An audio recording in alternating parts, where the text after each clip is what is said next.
Preparation ain't required. I go hard in the pain even when I'm tired. 'Cause tomorrow ain't promised. I give my all, ain't nothing left. No tomorrow ain't promised. There's no tomorrow, no tomorrow, no.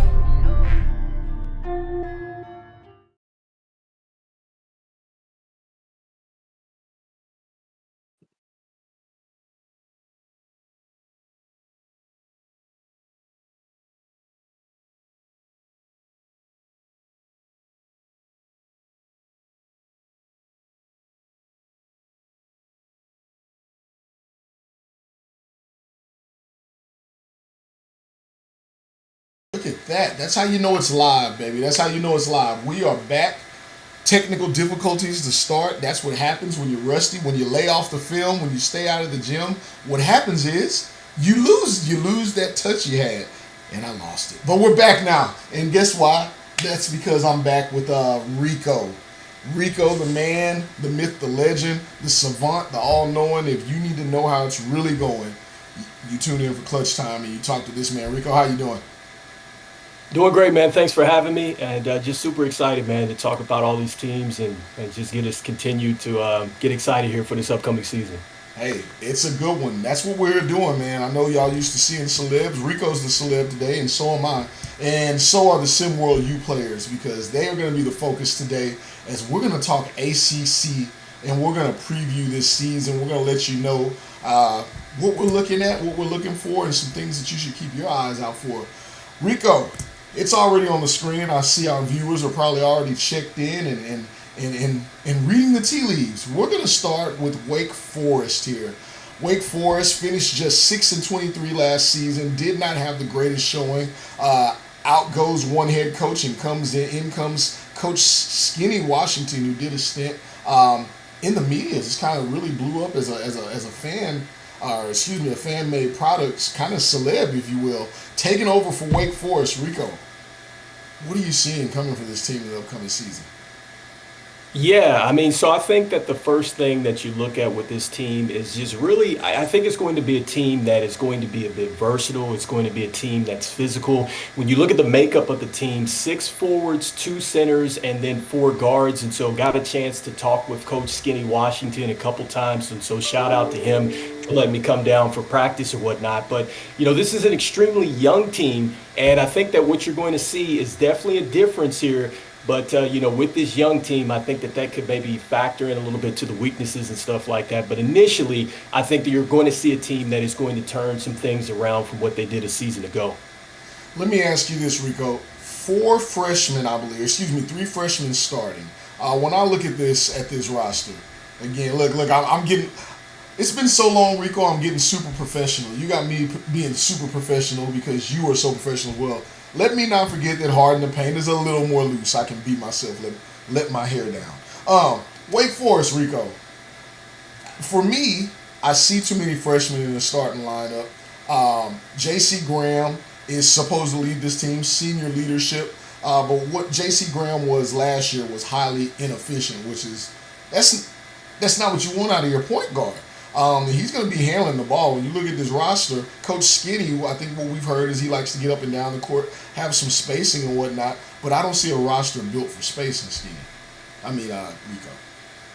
Yeah, so I think that what it comes down to is with this roster, they're going to be, I think, a more physically intimidating. I think that when you look at just the length and what they have from the wings and things like that, this is a team that I think that they're going to really lock in defensively. And when you talk to Coach Skinny Washington, he's really all about principles. And I think that you could say the same thing about Coach Drayton. And so I think that really when you look at them offensively, yes, you could say that with J.C. Graham. He's a scorer that he struggles to be consistent. And you're hoping that he can really play into one of his strengths, which is be just a crafty kind of passing guard, right? You want him to be there first versus where he has to just go into the scoring mode, because that just doesn't work out for Wake Forest. And so I think that with what Coach Skinny Washington has just brought to this team as far as the way he's building it and things like that. I think he's going to try to throw just multiple bodies at you. And so we'll see how this kind of works out with this pace and space thing.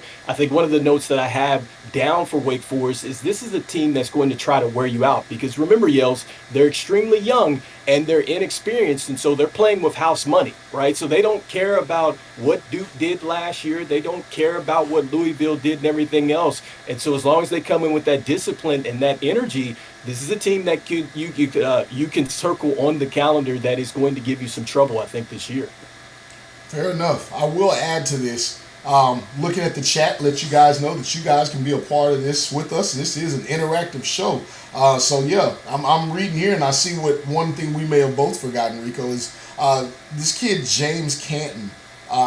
He's a freshman out of Arkansas, an athletic anomaly. I mean, just he was making his rounds on mixtapes and, hype tapes and what have you. This kid's a big time pickup. He just went under the radar, and that could be an insertion for Coach Skinny. These guys saying they expect to see him maybe crack that starting lineup before the season's over. So good stuff there, chat. That's good stuff.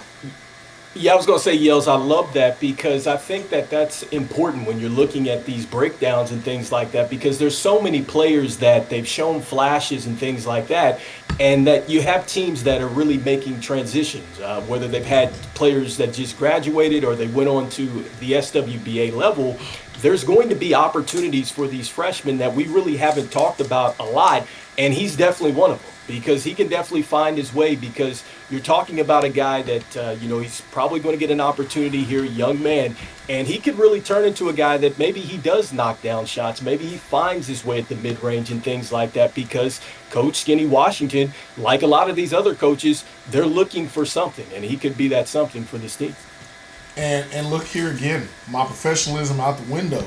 I apologize, Rico. I will get back on task. We do have structure to this show, and we can also say where we air it out. I like how you got us to the recruiting spot. So I'll ask this last one a little bit out of order before we move on. Is when you've already talked recruiting, right? We've talked some strengths and weaknesses. What is your prediction for the end of this season? What will it entail for Wake Forest? Yeah, so Wake Forest, they finished with 6-23. I think that this is a team that's certainly going to get into the double digits as far as winning games and things like that. Man, I don't know if they're necessarily ready to crack that 500 mark.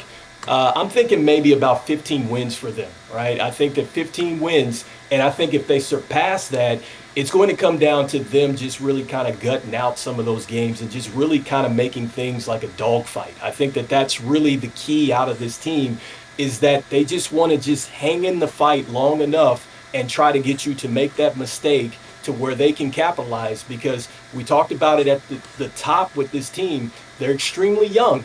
And so with that, you're going to be riding with some mistakes out there. And so we're not even factoring in the things that happen off the court, right? So you got to keep these guys in line that way. And so those are things that you have to think about here with Wake Forest. Absolutely. We've spoken Wake Forest. So it only makes sense that we go to their bitter rivals. Let's talk Louisville, or as the locals will call it, Louisville. Make sure that we get that right for everyone. Louisville finished the season, had a very strong season, and performed well in Hoopsteria, 23-11. You've seen some not a whole lot of recruiting efforts for this team, not notable ones, nevertheless, but some movement, and there was some key players who are no longer there. Rico, what do you make of the outlook of this roster with the starting line, the starting five may look like all season?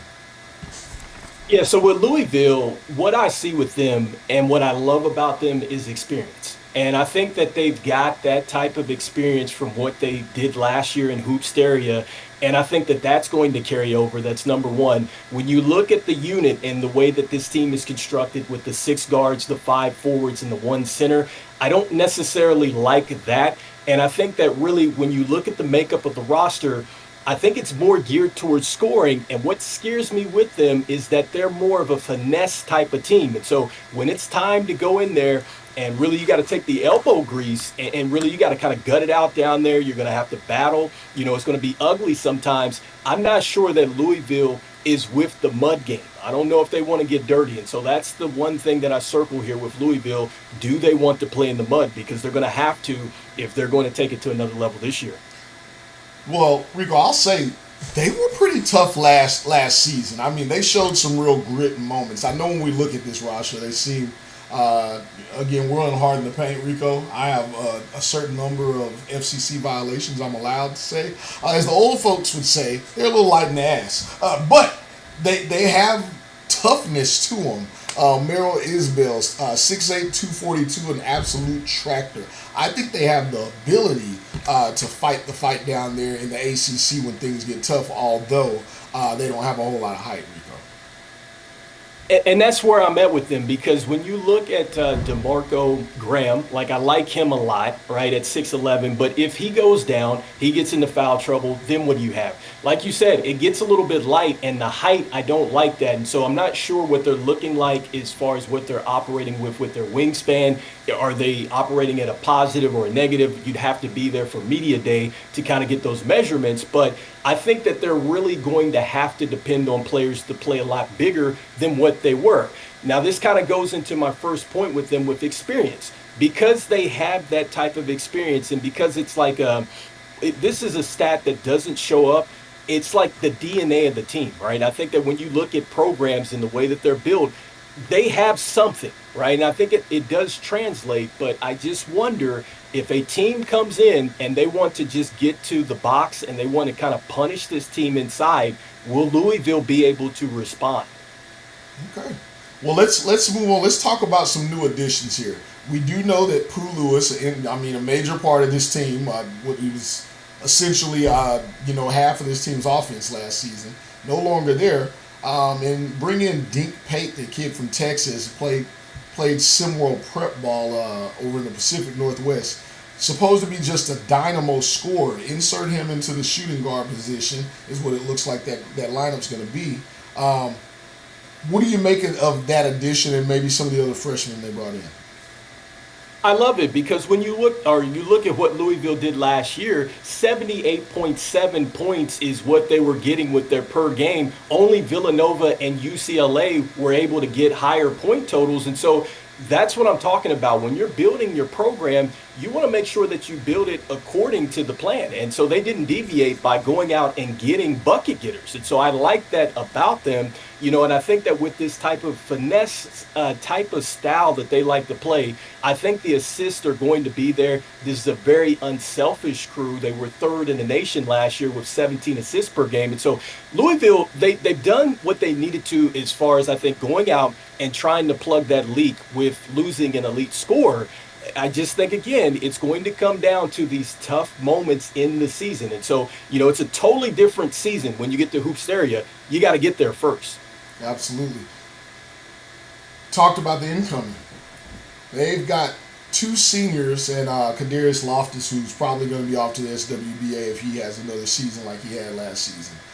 Recruiting trail, what are you looking for that this Louisville team is going to, Coach Pat Kelsey is going to be gunning for?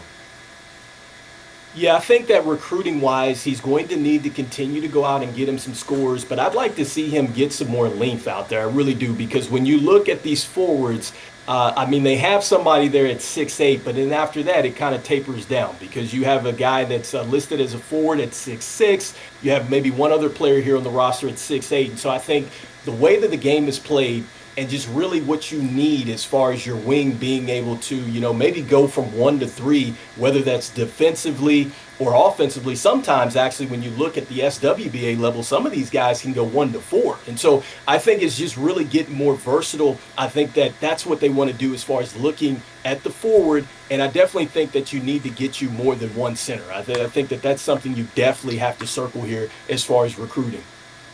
Let's talk predictions. We've talked about the past. We've talked about the future. What's happening now? So this is a team that were 23-11 last year. They made a deep run in Hoops area. And, I like them to go 20-plus again. I want to say that I want to give them 20. I think that they're going to be in that area. I think that you're looking at a team that, again, they're coming back for the most part. They were there during the run. They understand what they want to do as far as their perimeter play. They understand what they want to do with their man-to-man concepts and things like that on the defensive end. I just think, again, it's going to be some challenging moments like it is going to be for every team, coming up this season. That's just part of the sport. Can Louisville answer that? But I do like what they have as far as their roster makeup right now, as far as getting back to somewhat what they did a season ago. You think they get back to hoopsteria? I think they are back in hoopsteria. I really do think they are in hoopsteria. Now, do they make that type of run again? That's going to depend. I mean, they definitely have guys that can stretch the floor and knock down shots. And look, you may not be a fan of them, but just looking at a team like a Golden State, like the Golden State Warriors, if they're knocking down shots, they're in any game. And I think that that's the same thing with Louisville. They have a lot of players that can knock down jump shots. And so if they can get that going, we saw how hot they can be, and they can be pretty much unstoppable that way. Pat Kelsey looking like an amazing coach out there in the ACC, really getting the most out of his teams. We'll see what that does this upcoming season, in season 4. Let's go on. Let's talk some Fighting Irish. Louisville Cardinals are going to have the fight of their lives, and the Fighting Irish are going to be up on deck. Finished the season at 9-20. Micah Shrewberry really just ran an old school 1980s to 90s type of offense out there in in the 2000s, and it didn't work out well for this team. You got Archer Baldwin, Josiah Bowden, and Shedrick McLeod. All seniors.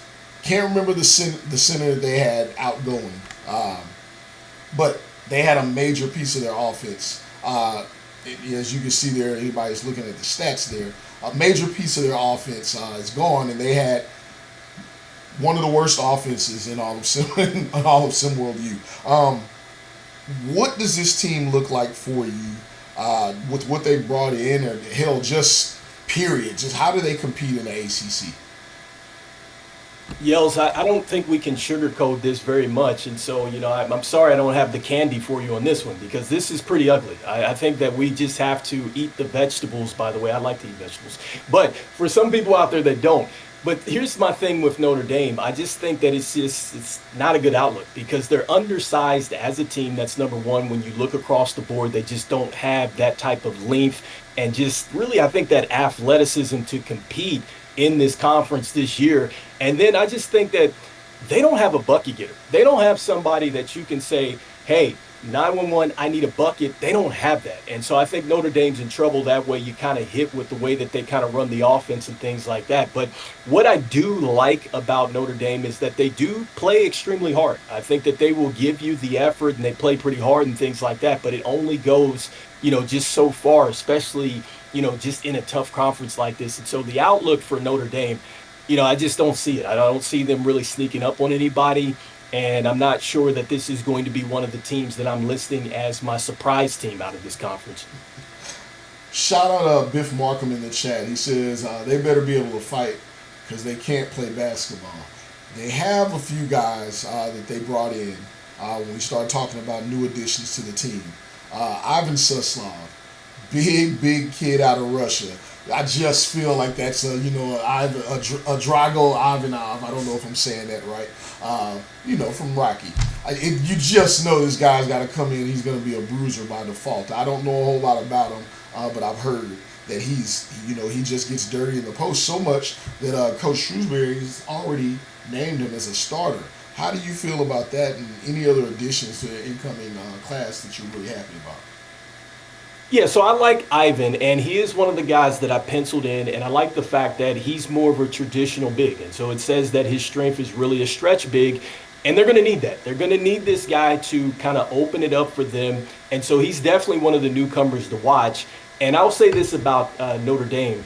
When we're talking about newcomers and just players that could really carve out a major role in year one, Notre Dame is definitely that type of team. I think that they're going to be relying on a lot of these newcomers. And so that's why, in these preseason predictions, we're not picking them very high, because we just simply don't know enough, right? And so until we actually see what they can do in the season and how they respond, we'll go from there. I mean, heck, they could be one of the better freshman class. We don't know that. I mean, I'm just throwing that out there, but there's just so much unknown. And so with him, I do like the fact that he's a stretch big, but what else do you have around him? Because like we said here, I mean, that read and react offense, I think it's something that I'm not sure that it necessarily fits the personnel that they have.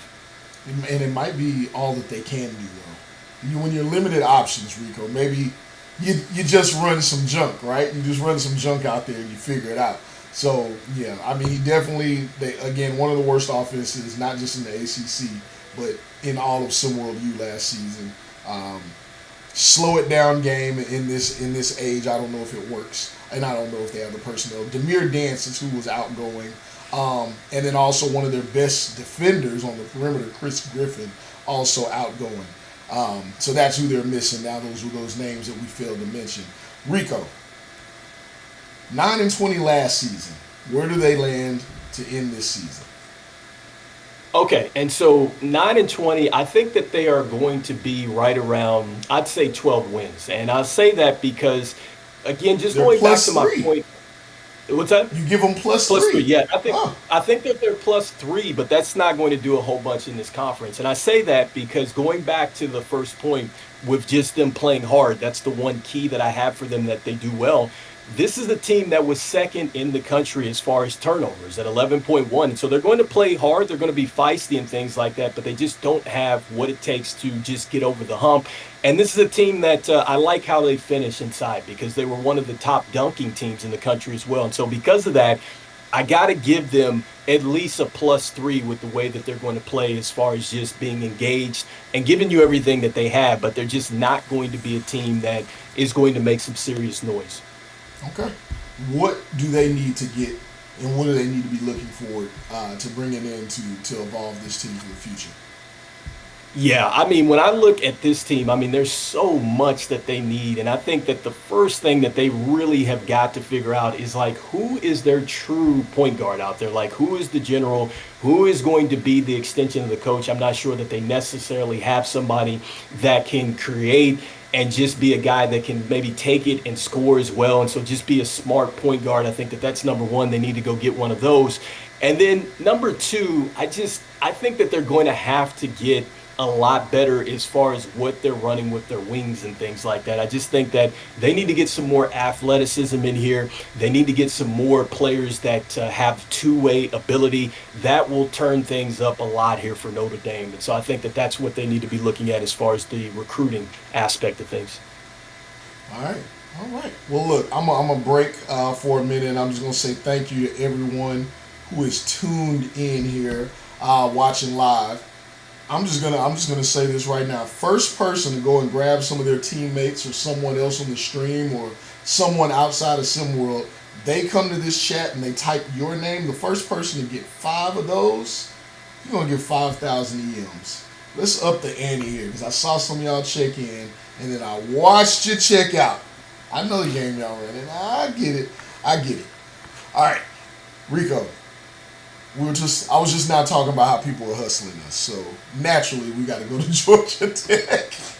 I'm sorry, anybody from Georgia. I have a little fun in the evenings. Georgia Tech finished the season 20-11. Really kind of had a standout season compared to what people thought they were going to be able to do. Damon Stoudemire led this team. Their perimeter play was a thing of beauty. We saw Dante Walker burst onto the scene with this team, and we saw a few other standouts, but more so than anything, we saw great team play.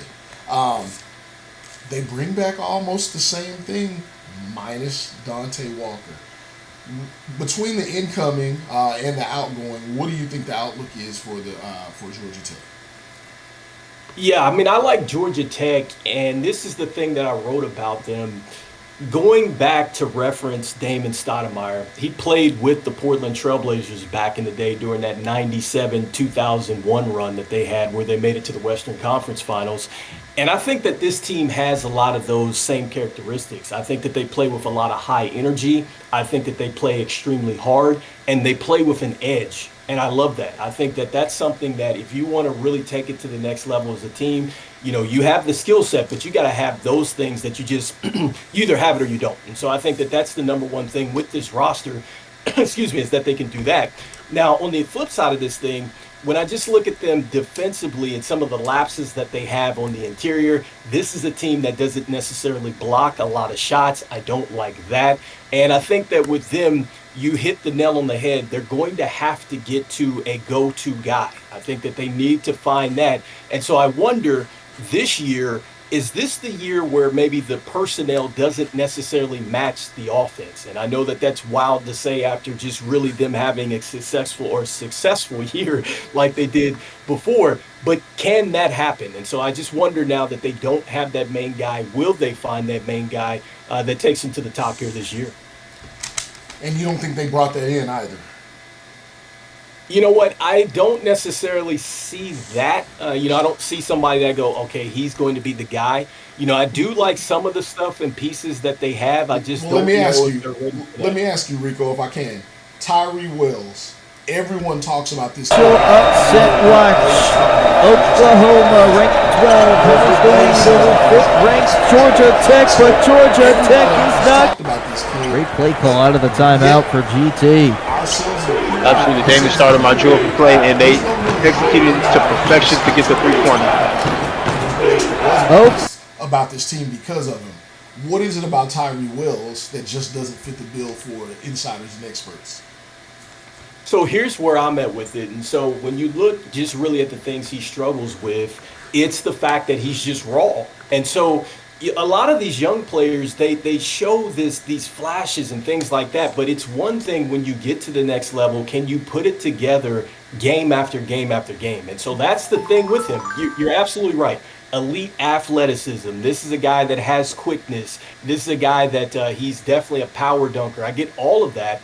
But this is a guy that he's really trying to figure some things out, and just from a consistency standpoint. And so I know, one of the things that is mentioned with him too is just kind of working off the pick and roll, and also too, for as much athleticism as he has, he should be a much better defender, because it's one thing to be good on one end, but can you put it together, on the other end and really become a superstar? And so don't get me wrong. I mean, he's definitely going to be like one of these freshmen that we're going to watch in the conference, but I don't know if he's necessarily ready to step in and be that guy, even though we'll see. I mean, it looks like that he's set to be the starter. I don't know if I'm betting on him being the guy. Who do you think, Coach Stoudemire, I know you said, maybe this is the year that the personnel doesn't match the strategy. Who is going to be the guy for David Stoudemire? Look, when I look at this roster, I'm not sure that I necessarily see that. And so that's the thing. Like, if there's going to be the possibility of one, you would think it would be Tyree Wells because of all the things that he can do. But it's like you have some guys that, for instance, you got Haven. He's just a pretty good shooter. You look at Bird. Okay, he's an okay shooter. You got one guy that's a pretty good playmaker. But it's just that they don't have this guy that just stands out to me that can be the balance. And so I'm not sure if it is, but maybe, you can start to take a look here at Tyree Wells. And so I'll give people that. And, shout out to Rick Blaze on that. But we'll see what happens. The inconsistency, that really scares me with this young man. Okay. So where do you think they end up? 20-11 last season. They really haven't made a lot of noise in a lot of experts' eyes. Where does Rico rank this team in the season? I think that they take a slight step back. I do. I think that they're not at 20 this year. I think that this is maybe, I'm going to say anywhere from 17 to 19. So I think that they could take either a game back, maybe 2 or 3 back. It just depends. And so I think that there's going to be a little bit more of a growing pain with this team, because I think that Damian Stoudemire is going to have to be patient with these freshmen and stuff like that, because they're going to be stepping into some key roles. And, this is a tough conference just to step in and just master it off top. Unless you're coming in like a Cooper Flag, sure. Great. Yeah, you could definitely, improve the winning totals like that. But I don't know if I necessarily see that type of talent here with Georgia Tech. Okay. All right. You want to talk any recruiting when we talk Georgia Tech, or are you ready to move on? I'm with you. Either way you want to go, so whatever you want to go. Hey, Virginia.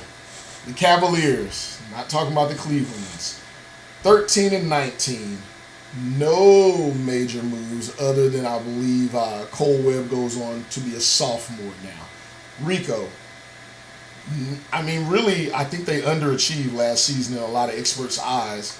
They come into this season with a losing record. What is the sentiment around the team? What is the expectation? Yeah, so when I look at Virginia, first of all, when you look at the way that they've set it up, 6 guards, the 5 forwards, and 1 center, I don't like the fact that they're so guard heavy, right? And then when you look at just the average size of these guards, they really don't have a whole bunch of just height at that. And so I think that that could really be an issue with this team as far as maybe being a little bit too small at the guard position. Oh, not able to finish on the floor. Cavaliers back with the ball. Rushing the ball right back up. Again, no numbers, but take the easy 3. And it is now a 1-point lead for Virginia. Drop off with this team once you take the starters out. And so I think that that's going to be one of the bigger issues here with Virginia is what do they have outside of the starters. And so you mentioned it with Cole Webb.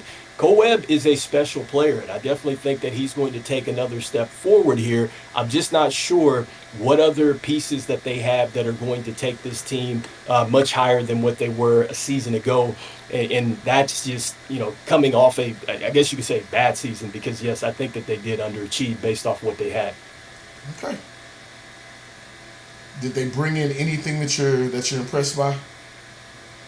I mean, as far as what they brought in, I do like the fact that they got, was it Harry Jr.? I like him a little bit. I like the fact that, you get a guy that can guard any position. I think anybody that really listens to my show, they know that I love the defenders. And so I think that anytime you get a guy that can defend at a high level, that helps you. And he also can be a guy that you don't have to run plays for. And so this is a guy that I would say you would definitely want to take a look at with him. Now, can he pick it up a little bit offensively? Sometimes you get guys that defensively, they come in, they can lock in, and they can find a way to be a 3-and-D type of player, which is all you want. I'm thinking of a guy like Lou Dort that plays for the Thunder, right? If you can find players like that, that's something that can change the way, your team goes. And so he's one of the guys that I'm certainly circling this year for Virginia.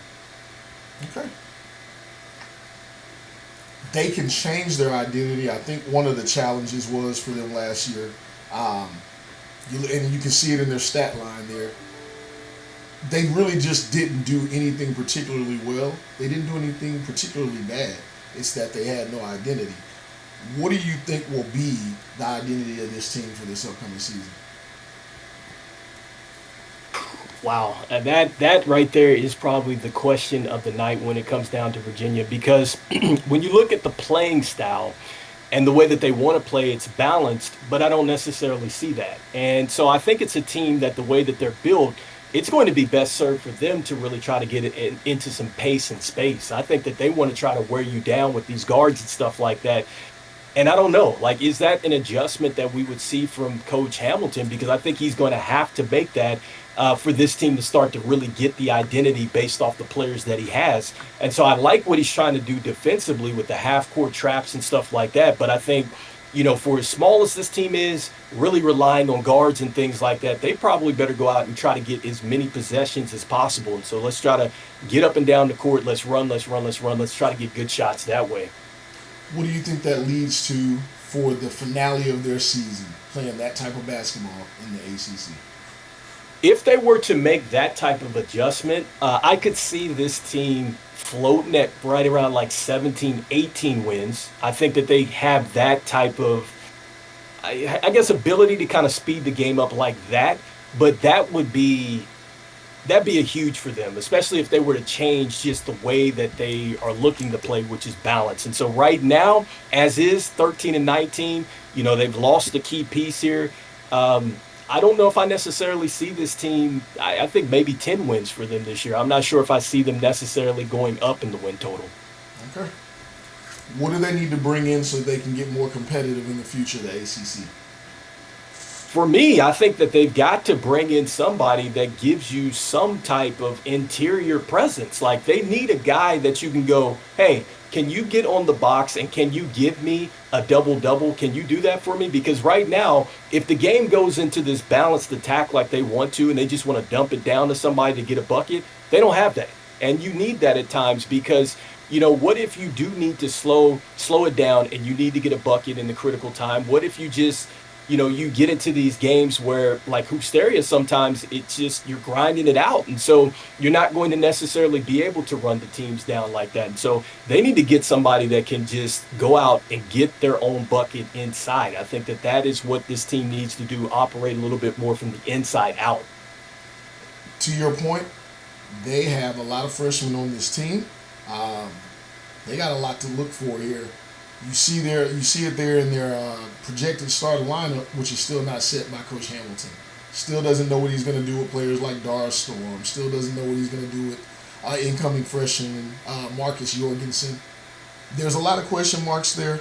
The recruiting trail, they have all types of needs, Rico. All types of needs. A lot like this next team, if it were opposite day. Let's say Virginia Tech. They really got it done last season, Rico. 25-6. They were really clicking. Had a deep run in Hoopsteria. Newly Cox burst onto the scene. The nation knew he was good, but he really showed up in some pivotal moments to get his backcourt mate some rest during Hoopsteria. I think this team outperformed expectations last season. What do you think this team is going to be all about? What is the theme around this team that overachieved last season? What is their theme this season? I think that their theme is just don't shrink when the lights come on. I think that's the biggest takeaway with Virginia Tech. I think that every time the moment got big and then we saw like just all the stuff around them and shout out to Rick Blaze too. He would definitely point this out. But Virginia Tech, every time the moment got big, man, they just, to me, they didn't show up the way that they should have. And I think that you saw that in Hoopsteria, and so I was disappointed with that. And so hopefully, they can get over that mental block. Now, as far as just what they're doing offensively, this was a team that led the nation as far as their field goal percentage at the 52%. I just wonder, are they going to be able to live that close to the basket? I think that, they're going to have to be able to knock down, I think, some more perimeter shots. Can they continue to score at a high clip? This was a team that scored the ball pretty well at 76.9%, actually one of the best in the country there. And so playing a lot better in the lights, that's number one. Number two, can they knock down more shots and kind of open up the offense that way? Because if you're just going to play inside in the paint and you're just going for twos, you're going to lose the math game, right? Like that's what makes the Warriors and these teams that like to play like that more dangerous, because for every two that you're making, they're knocking down threes. And I'm not saying that the game is just all about that, but they would lose the math game. And so that's kind of the overlook, I think, of the roster that I'm seeing here with Virginia Tech. Do you think that possibly they brought in any of that with their recruiting class? 5 new freshmen they brought in, Rico. 5. Handsome Hendricks. What a hell of a name. Handsome Hendricks. I've heard it all now. Geo Western. Not Taysom Kider. Adonis McNeil. Again, which is becoming a theme here in the ACC. Not a lot of notable names that were just bursting onto the scene like we used to be. But is there anyone that can make a difference in that new coming class for them? Yeah, and so I'm glad that you pointed out Hendricks. He's a guy that definitely I had circled here because, again, talking about the fact that he's elite defensively. And so that versatility is certainly going to help this team out a lot because they're going to need that, because he might be a guy at 6'7". You need him to go out there, make it difficult on the opposing team's point guard, make it tough for him to get up the court, kind of run down the shot clock that way, and just get teams sped up that way. And then I just like the fact that when you look at some of his clips and just the athleticism, this is a guy that I think he's one of the better off-ball defenders. And so expect for him to definitely be an impact for you. Next person, you talked about it with McNeil. And so what I like about him, the ability to stretch the floor. And so I think that is something that certainly this team is going to lean on, because I just said that you can't be a team that's just going to live in the paint with these twos. You got to have somebody that's going to stretch the floor. He's somebody that can do that for you. And then, I also like what they have as well with, is it Pierce there? Coming in, I think that at 6'9", a guy that he's a downhill specialist, he's going to get to the rim. And so what he does is he actually fits what Virginia Tech wants to do. They want to put just so much pressure on the rim. And so you actually get somebody that can help you here. Let's see how much they rely on him as a freshman. Now, all these guys are definitely going to have some flaws, especially when we look at Hendricks. Offensively, that's going to be the biggest challenge for him. And then as far as McNeil, he's going to have to get stronger and just really learn a little bit more as a big man. And so those are some of the key things that he's going to have to work on. And then with Pierce, a little bit more of a defensive presence, but they all bring something to this team which could really help them this year. Okay. Before we talk strengths and weaknesses, shout out Biff Markham. I see you going to work out there, man. I see you. That is amazing that you can create those accounts like that. I see what you're doing, Biff Markham. That is incredible. Y'all all catch him. We see you. We knew you were gonna do it. But it's all love. We appreciate it. We need it. That's the energy we need. We're gonna create some new tech based off that. We're gonna create some new tech based off that. Thank you for that one. All right. Let's just keep moving here. I had to call him out. I had to joke around there. Strengths and weaknesses of this team. We talked a little bit. If you can kind of tie that into what Coach Young is going to be running. Sorry, Biff. Yeah, so with Coach Young and what he's going to be running here, the pace and space. And so, when you're talking about pace and space, really what that means is you're trying to get up the floor, you're trying to maximize that spacing on your offense and things like that. And so he has, I think, the personnel to do so. Again, I think that they're going to be fine from a personnel standpoint. And I do think that when you look at the freshmen that are coming in, I think that these guys, they're definitely going to be contributors. And I think that they're contributors that they're going to feel comfortable because they just fit right in with what they want to do, like just from a system standpoint. And I think also too defensively here. And so, I think for the strengths, they're good to go. For some of the weaknesses, I also think that they actually address some of those things that we talked about.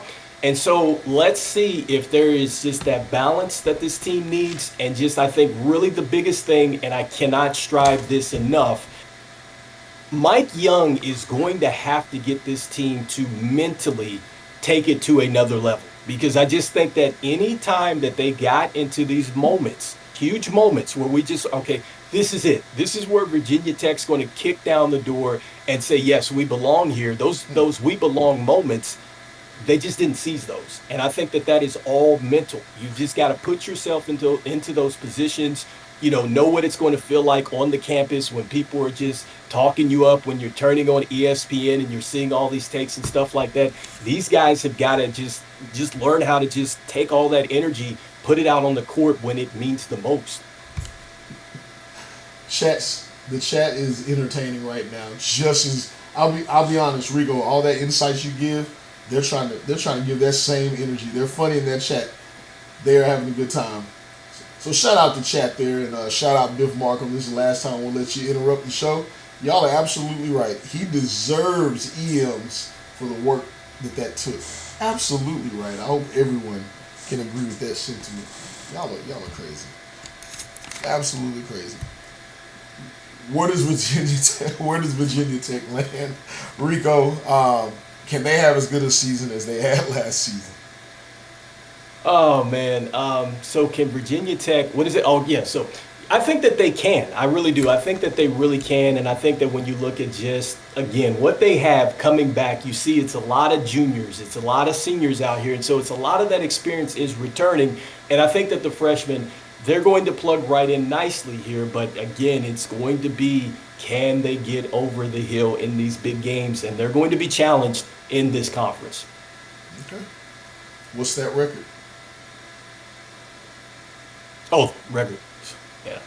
Buzzed out there for a second. So the record here for them, they were 25-6. And so I think that this is a team, to me, I think that they're going to be right around, I'm going to give them 28 wins. I think Virginia Tech can be a team that gets to 28 wins. Now, with those 28 wins, it doesn't mean that they're going to get past the first round in Hoopsteria. It means that they could still be eliminated, right? And so that's the thing. We'll find out if those 28 plus wins mean anything, but that's where I'm at with this team. I think that they are going to be pretty successful this year. All right. What are they doing for the future? What holes do you see? What do they need to fill for the future?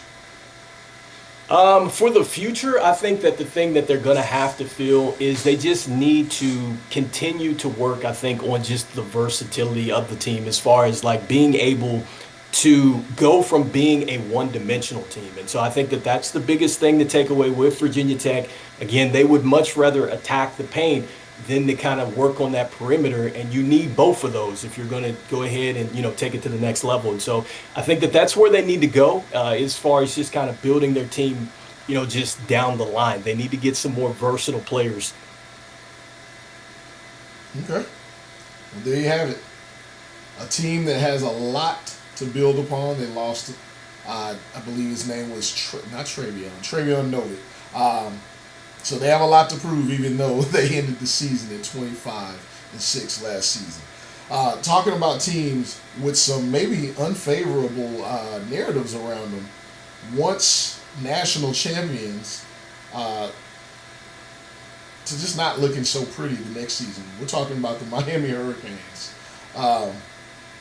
15-18 coming off of a national title. Just very underwhelming. They had to play without players. Kevon Jackson, who had to sit down last season because of injury. Sean Miller, Mike Larranaga out. And insert new coach. Just all types of turmoil for the Hurricanes is what I'm getting at. What do they look like this season? Are they still in turmoil, or are they on their climb up? Yeah, so I like Miami. I like Miami a lot, and I like really how they finished. And so I know that they exited in the second round of Hoopsteria last season, but I do like the fact that this is a team that they had like their Rocky Balboa type of moment. I think that when you look at just what they did throughout the season, a lot of people I think were quick to kind of say, okay, this team not very good or whatnot. But when you look at the losses that they had, I thought for the most part they hung in a lot of these games. And so I like that. I liked how they came back there towards the end of the season. And I think that you mentioned a key piece to what they're going to do. With Coach Sean Miller, he's been a successful coach everywhere he's been. And so I think that really they run a great system, and I think that it matches this team. And so I do like what they have there as far as their balance is concerned with the 4 guards, 5 forwards, 2 centers, so not bad there. And so this team is a team that I'm not willing to say that they're going to be back into, being a Hoopsteria champion, but they are going to be, I think, a lot better than what they were. I think that they have a lot more focus too this year, because you did mention kind of the coaching situation that was going on there too as well. That was a bit rough for that team. What record do you think they end at, or what do you think their Hoopsteria run looks like? Yeah, so they were 15-18 last year. I think that this is a team that could very much be back to 20 wins. I think it's a team that could be back at 20. I really do feel that. Oh. And I just think that really for the big concern, I think, with really Miami is just that you have some of these forwards where it comes down that they're only 6'5" or so. So I wonder really if that length is going to kind of impact them, whether it's offense or defense. I think also too, like a lot of these freshmen that they brought in, they're going to have to depend on them a lot. And so, kind of like what Wake Forest is going to go through with that experience standpoint, can some of these freshmen really step up and be ready to go in a main role? And I just think that when you look at just the flip side of these freshmen, it's just like their characteristics, stuff like that, is just that they're raw offensively. And so it just suggests that there's going to have to be a lot of development this year to go along with trying to meet the expectations of what Sean Miller is going to do. Can you, merge those two timelines and be successful? If anybody can figure it out, it would be Coach Sean Miller. New coach, no worries though. I'm right there with you, Rico. And they get Kevon Jackson back. Again, Tony Henderson. I think they have some solid pieces. I think this team can look a lot like what teams have seen them look like in the past, just with a different coach. The chat is still on fire. You guys are hysterical. Biff Markham is an icon for the night. You are a rock star, man. Absolute rock star. thank you guys for entertaining us as well during this show. We really appreciate it. Let's stay out in Florida. Shall we? Let's talk Seminoles, if we can. FSU. We got Garrett Hart. Despite this team's 13-18 finish last season, they had some big time wins. I think they had a win over Duke.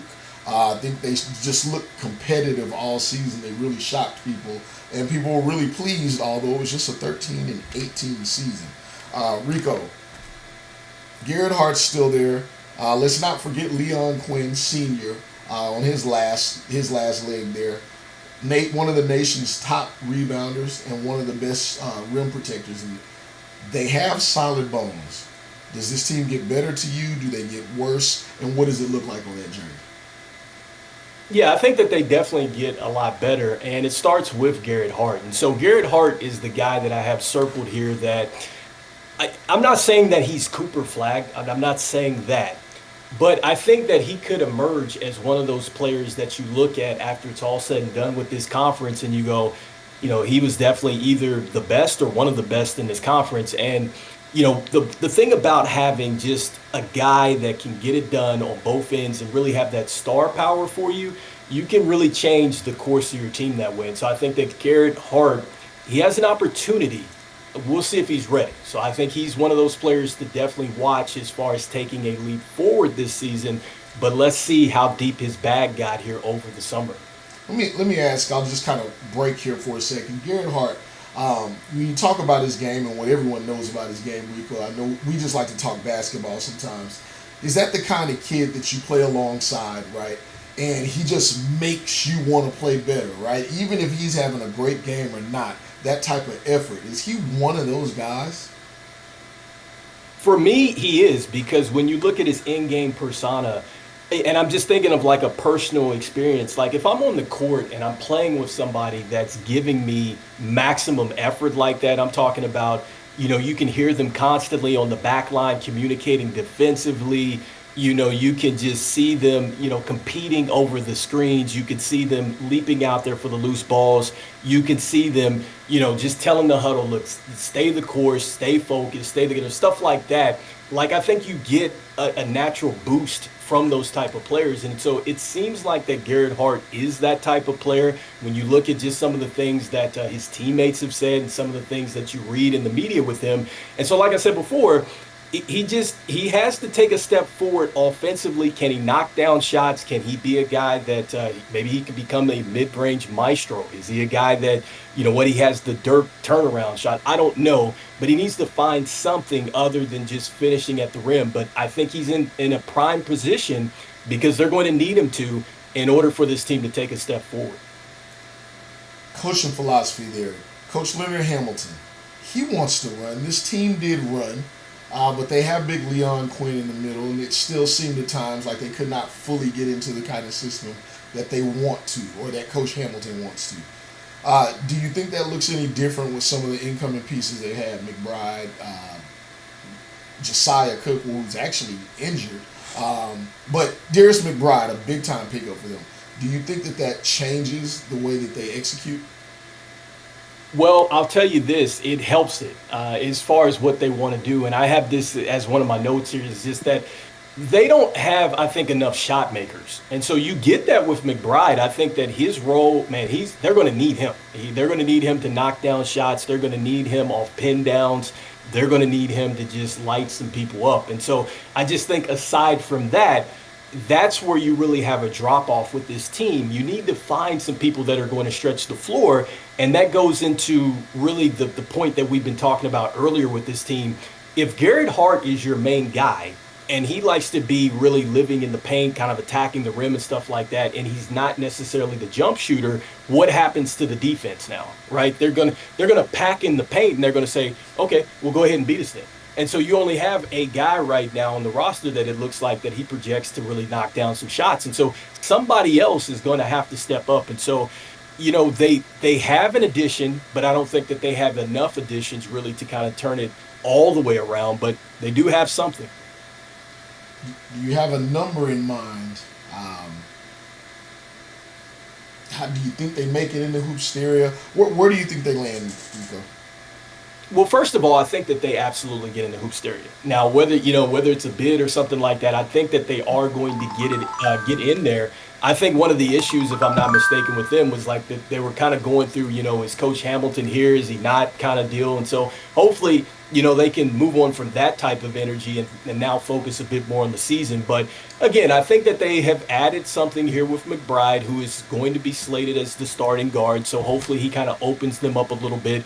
And again, I just think that you're really betting a lot on what you're going to get from your main guy, who he's slated to be a lottery pick at this point in time. And so can Garrett Hart take the next step? Because if he does, team's going to be very successful. Now, 13 wins, I think that they are over that. I'm going to go ahead and give them a solid 16 to 17 wins this year. I think that they're there. I think that they can be overachievers if they get into the 20 mark, but I'm right there at about 16 or 17 for this team right now.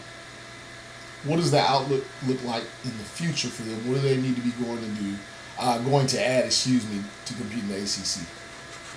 They need to get some more shooters. I think that they need to get them, maybe another 6'6", 6'7" guard that can come in and really he can knock down a lot of different shots. I'm not saying he has to necessarily be a three-point specialist, but you got to be able to get the defense to really just think out there. I mean, like literally get that defense to the point where it's like, all right, it is a chess match because you don't know what this guy can do.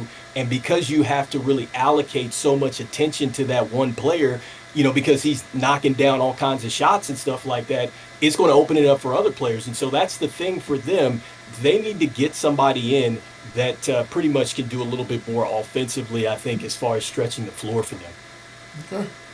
Any other thoughts on Florida State? Because I think if you did not know anything about FSU before, you know now.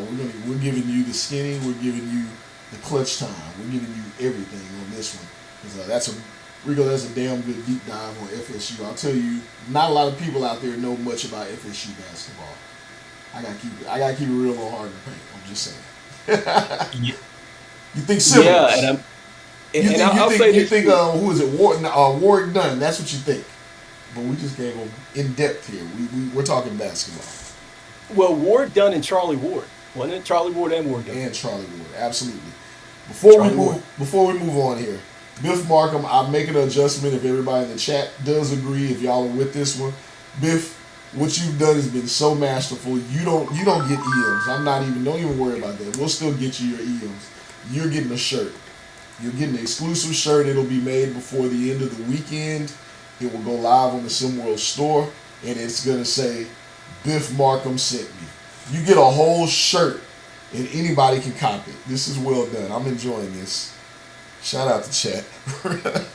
Rico, we talked Florida State. There's been a lot of hustling we talked about.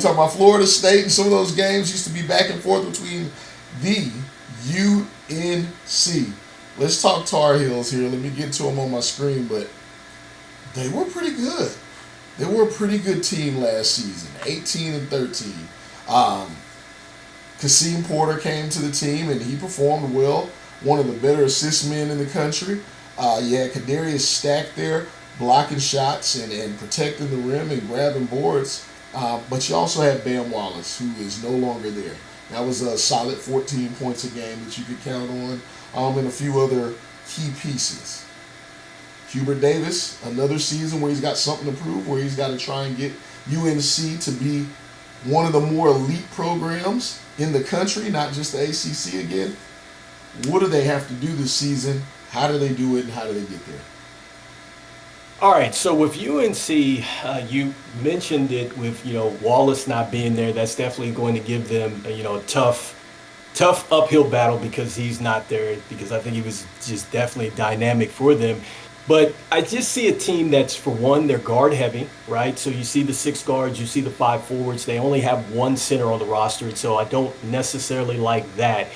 And the thing that I'm talking about with them, or I've kind of circled, is just, are they going to be a team that can shoot the 3 ball a lot better? That's number one. I think they're going to have to do that. Number 2, as far as this or just the interior defense, like it can't be easy against UNC. Like UNC, I think they have to get some more resistance down there. And so that's one of the things that I circle as far as like a troubling spot for them.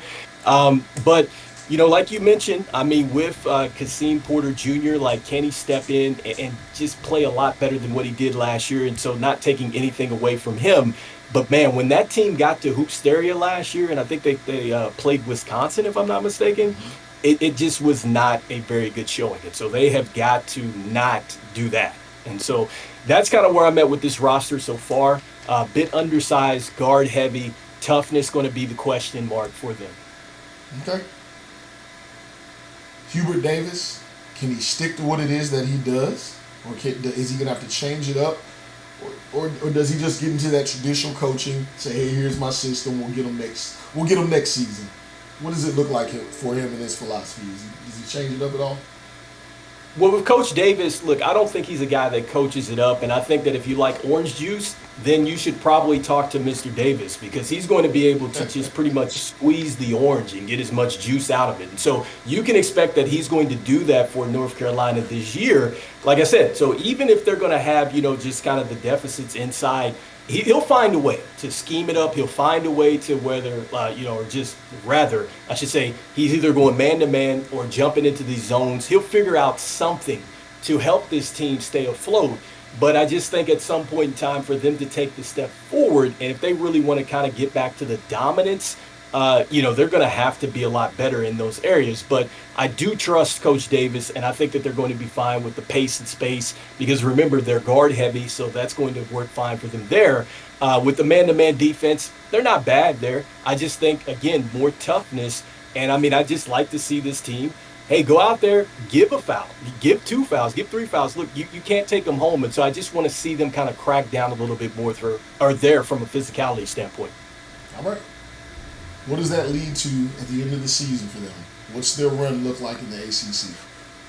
Yeah, so very much so. I think that this is a team that, because they're coming back and they've got the experience from a season ago with Coach Davis and just talking about just how good he is, I think he can definitely get this team up to about 21 wins. I'd say 21 wins. I think that you're going to see an increase there. I don't see this team necessarily going down that much, with Bam Wallace. And just the fact, like I said, with him, he's one of the better coaches in this conference. And I think that he's going to be able to go, okay, look, we don't have it here, but I think he's going to be able to scheme up some of these other guys, and they're not going to have too much of a drop-off. All right.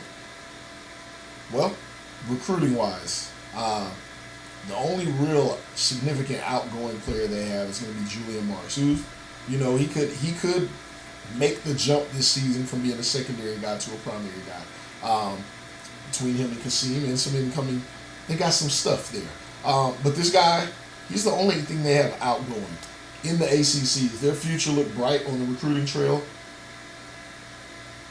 Absolutely. It looks bright because you have, again, you've got 1, 2, 3, 4, 5 freshmen that come in, I think, if I'm reading this right. And so you've got some good freshmen that are coming in that I think you're going to be able to build upon them. You have the name of UNC, and so I think that always is going to carry weight every time that Coach Davis comes out there for a recruiting trip. So they're going to be just fine there. Again, I would like to see them kind of get back to I'd like to see them get a big man or somebody in that front court. And so I'm thinking of like what you used to see with, I think it's Sean May, or, I'm thinking of Antoine Jameson, like guys like that. I'm just looking for them to kind of get that type of front court player to go with one of these guards. And I think that UNC could be cooking once more. All right. The only natural transition from UNC is to go across the street, right? Or up the road, is that what they call it? I don't know, Tobacco Road? 8 miles, yeah, about 8 miles. We're going to talk Duke. It is time to talk Duke Blue Devils. Nobody wanted to talk about him while Cooper Flagg was there because he was the most hated man in America. Now that he's gone, everybody wants to talk Duke, Rico. Before we get into that real quick, I see Coach Skinny in the chat. Shout out Coach Skinny. Because it's hard to paint. I got a question. I got a question for you live in the chat. You got to answer the question. Where does your loyalty lie when it's all on the line? Wake Forest or Louisville? We'll wait on the answer in the chat. We need you to keep it real. Let's come back to it. Let's talk Duke Blue Devils here, Rico. 28-5. Look, for so long, everybody last season thought that this team was all Cooper Flag. And in moments, Cooper Flag deferred. And you got to see this Duke Blue Devil team was so much more than just Cooper Flag. We learned that this is a very, very good, very deep team. And they lost Cooper Flag. So now we get to find out exactly what they are. Rico, what is that? What are they? What's going to be the narrative of the Duke Blue Devils, who seem to be back in the ACC? Right? If the ACC were ever back, they definitely are help bringing it and putting it back on the map. So what does it look like for them? Well, I got news for the people out there that don't like Duke. Duke is definitely going to be pretty good this season. I think that when you look at just what they have from top to bottom, it's a balanced roster. I think that offensively, maybe one of the more versatile teams in the conference. And I think that with them, what I like about Duke is they have several different perimeter defenders. And so they got guys that will go out, they'll be able to lock up, really switch and things like that. And they're going to need that, especially when you start to talk about getting into Hoopsteria, because, you know, when it comes down to some of these matchups where you only have a day to prepare for them and, you know, you just need somebody that's going to be able to lock up anywhere, anytime, doesn't matter what gym, then Duke, they have those players on the perimeter. I just think that really the question for them, and this is probably going to sound completely wild, because with their interior, I just wonder about the defense of the bigs. And you would go, what are you talking about? Because this was a team that was terrific with block shots. They are. But when you look at the bigs and just some of the things that they struggle with, right? Like you have one of their bigs that's coming in that really struggles with just the pick and roll defense, right? And so just kind of moving your feet and sliding it that way. So I'm talking about Elgaskis and how that can really lead to foul trouble that way. And then, you know, when you look at their other big that they brought in, I think the next thing with him is just really he shies away from contact. Okay. And so what does that mean? When you're going against an opposing, center, and then they take it right at your chest, and then you're either going to give up the layup or you're going to foul. Because if you're hesitant to go out and make contact, that's generally how you either get scored on or you're going to get fouls. And so after that, okay, then what happens to the rest of the team now that you have your best interior players, you know, in trouble there? And so that's really, I think, the issue that I see with Duke. But aside from that, it's a pretty good roster. Okay. Philosophy-wise, what is Coach Shire going to be running out there? Like what are they running on offense? And before I even move on that, I do have to say I'm trying not to intervene in there unless I just bring jokes or something. Their defense, that was an issue last season, Rico. And I'm glad that you're pointing that out, because the kids like to look at the stats and say block shots, just like you said. But when you watch those games, that was a big time. You know, I like to make sure that we also bring critique. Victorious Ilgauskas, kid is great, but he's going to have to learn to move those feet, like you said. And then Ivanov, another big-time recruit. Big time. But just there doesn't seem to be an identity there for Coach Shire. Maybe you see that they have an identity, Rico. That's all I was saying. They have something, and it is a lot better than what I should say something. They're a lot more balanced than I think people are going to give them credit for. And it's funny because like one of their strengths is actually one of their weaknesses, because defensively it is going to be a challenge for them. And I think their opponent field goal percentage was like 42% or something like that. And so Duke led there. But yeah, I mean, yes, it's great you get the blocks and stuff like that, which is why I highlighted the fact that, yes, they'll be okay with the perimeter, but if you get past the perimeter, you could really hurt Duke inside. And so let's see how that plays out. And when you look at just the style of play and the way that they want to run, I think that they're fine. Like, I think that they're going to be okay and in a good position to really, how can I say, recover or take a step forward without Cooper Flag, right? I mean, because it's not like you're going to have the number one pick in the SWBA draft coming to you this season. But still, I think that they're going to be fine. They have enough on this campus to be, if not better, than what they were, at least right where they were at. I'm a big time Roderick Little fan. If you didn't know and if no one else knew, I'm such a fan of a little guy that plays that big. I'm hoping, because I get to root for someone, I get to be unbiased media. I am rooting for this guy, which makes me biased. So, yeah, big time fan of Roderick Little. Rico, how much better when you said this team, how much worse do you think this team may look this season? And I do want to phrase it that way. 28-5, plus or minus when it's all said and done. Yeah, I think that they maybe take a little bit of a hit here. And so 28 wins, I mean, that was a pretty phenomenal season. And so I think for them, they're going to be right about 19 or 20. I think that they're right there. 19, 20, 21 is where I feel the most comfortable with this team. But they definitely, I don't think that they're going to be a team that necessarily gets over, 28 wins this year. I mean, I shouldn't say shocked, but man, that would have to be a pretty good comeback season, especially since they lost Cooper Flagg. And so not to discredit anything that they have, because I'm right there with you with Little. I think that he's definitely going to be an impactful player, and, they definitely have some other pieces and things like that. But, they don't have a Cooper Flagg out there. Okay. So what are they looking for? I think you probably already alluded to it. We've already talked about it, but what do they need so they can get back to the excellence that they were just a season ago? Duke has always had like a player, right? So whether it's Cooper Flagg, whether it's Grant Hill, Christian Laettner, Wojo Jahowski, Vince, Vince Carter didn't go there. Excuse me. Just thinking back in the day for players that went to Duke, but Trajan Langdon? Yeah, Trajan Langdon. Absolutely. Yeah. So it's like they've always had a player that has been, this SWBA like top tier type of player. And so I think that is the one thing that you will see Duke go after in this upcoming season, is getting a dynamic type of player that can kind of change the course of a game on both ends of the floor, whether it's offense or defense. All right.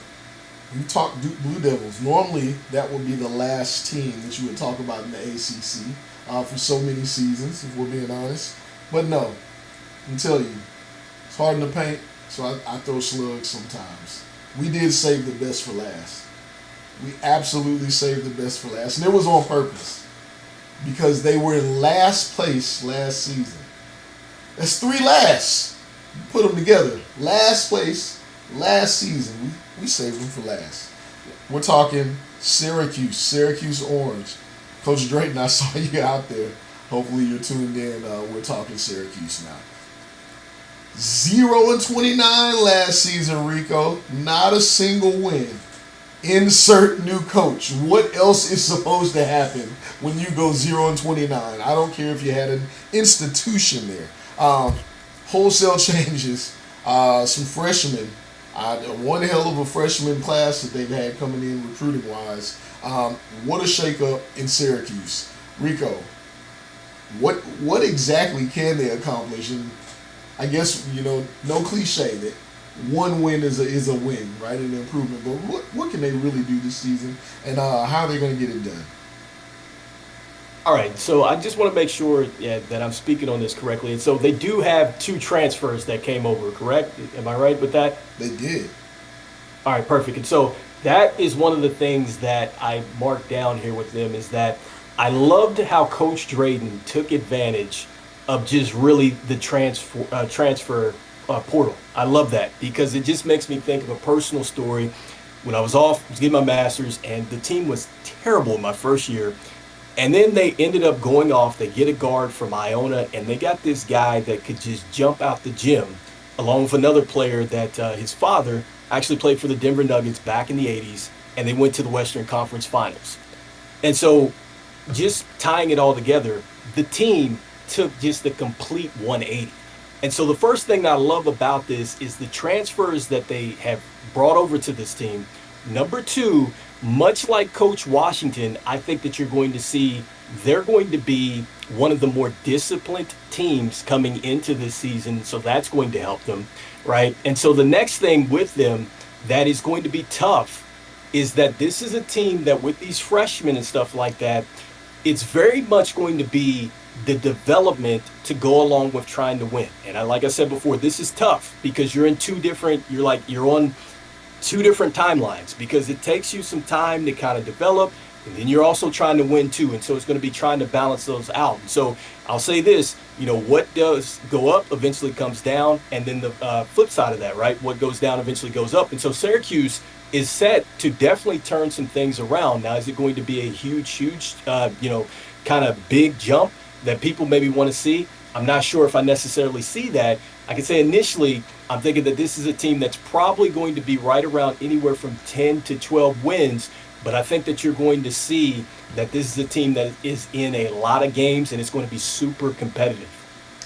I'll tell you what I see when I see this team, though. Regardless of what happens this season, right? The cliche can be, there's no way it can get any worse, right? That's what you can say. But what I see is a team of dogs, Rico. I do it before we end here. Mark Chisholm, dog on defense. Scrappy on offense. May not always be pretty, but absolute dog. I look at JJ Hoops. He is a dog. Salamanca. These freshmen, we've heard about these guys. We're talking SimWorld U. We've heard about these kids coming out of high school because they're dogs, because of their toughness. So that sets them up for a really good future. That's what I see when I see Syracuse. I think they're bringing back East Coast and ACC ball. So where you thought I was going to say something ugly, Coach Drayton, I didn't. I think your team, even if you only get one win, will bring back ACC ball. And that's what it's all about. Rico, you have any last thoughts? I know maybe we could talk recruiting, but that kind of freshman incoming class, I don't know if you have to worry about recruiting for a little bit. You want to touch on that, or you have any closing thoughts on Syracuse? Like I said before, I like what they did, and I just think that when you look at just for all the good things that they do, there's just other stuff that they're going to have to fix, whether it's, okay, he needs to improve as a playmaker. He needs to improve, on his offensive bag. And, this guy needs to be a little bit better with just playing a little bit off-ball defense and things like that. And so there's little minor tweaks that it's not going to be something that necessarily shows up in the Instagram. It's not necessarily something that's going to show up in the feed in SimWorld, but it's going to be these little things that we'll find out how mature these players are, because that could really be the difference for Syracuse, maybe going past this 10 to 12 barrier that I have set for them, because I think that they are definitely trending in the right direction with the principles and things like that. It's just a matter of this development, and you're also trying to win. And so let's see how serious these kids take this in this first year. But they can definitely do some damage as far as making things interesting in games. So let's see what happens there. All right. Well, I think we've tackled the ACC. I think we've also set the bar here. We're going to have some other guests on, Rico. They're going to talk some other conferences. We're going to see if they can do as an amazing job as you. Challenge! Thank everybody who's been tuned in here tonight. Y'all stuck out with us for a while as we covered quite some ground. So we appreciate y'all. Biff Markham, I appreciate all your hard work. Coach Skinny, I appreciate you keeping it real. Your mom probably did see the stream and saw who you picked. My God, how could you do it? We all had some fun tonight. Rico, I hope you enjoyed your time here with me being goofy. But that's what I can do on Hard in the Paint. So really appreciate having you on, man. All your insight has been incredible. Wisdom has been great. We're going to do this again, so look for another promo coming out, letting you know when the next Hard in the Paint is going to drop, who will be helping me cover the next conference before the SimWorld U season starts off. Shout out to SimWorld Prep 2, everybody on the SimWorld crew. We appreciate you guys. This has been Hard in the Paint. We're out.